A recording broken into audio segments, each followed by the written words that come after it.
ही स्पर्धा पाहण्यासाठी चेंडू हवेत, खेळाडू येतोय, जंप करेल, बघता बघता चेंडू आउट ऑफ द पार्क, सरळ दिशेने 6 धावांसाठी षटकार.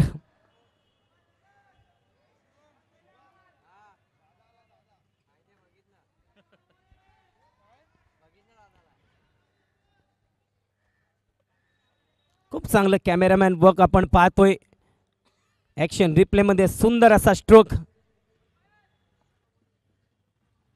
पुन्हा दाखवू टप्प्याचा चेंडू, बाहेरचा चेंडू होता, खेचून काढलाय, स्क्वेअरले बाउंड्री लाईनच्या बाहेर. हा येतोय दमदार षटकार वेदांतच्या बॅटमधून.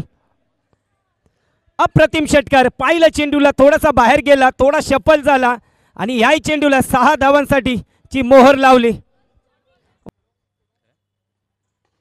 ओहो, हलक्या हाताने फक्त मनगड्याचा डाव्या, वडा शॉट. काय टायमिंग होती या स्ट्रोक वरती सर, अप्रतिम स्ट्रोक. कमी गतीने टाकलेला चेंडू पाहिलं, मनगड्याचा वापर केला, फ्लिक केले फक्त आणि काव कॉर्नर क्षेत्रामध्ये, मिड विकेट क्षेत्रामध्ये जे मोठे क्षेत्र असतं तिथे पाठवून दिले 6 धावांसाठी. एफर्ट जरूर चांगलं होतं प्लेअरचं, पण त्याच्या डोक्यावरतून 6 धावा.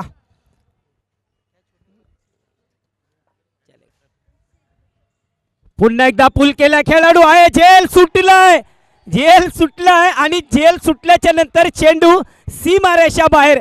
या ओव्हर मधला हा चौथा षटकार. 6.6.66 आणि असं हे बॉलिंग विश्लेषण. 24 धावा आल्यात.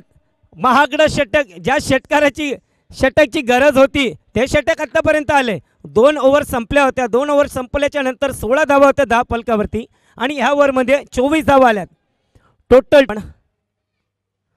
पुन्हा एकदा हलक्या हाताने स्टेअर केले. हे काय घडतंय, खेळाडूच्या अजूनही बाजूने 1 बाउन्स, 4 धावांसाठी चौकार. विपुल भाई यांचं इथे आगमन. प्रोलिंग स्पोर्ट्स एक ब्रँड यूट्यूबच्या माध्यमातून आपण पाहतो.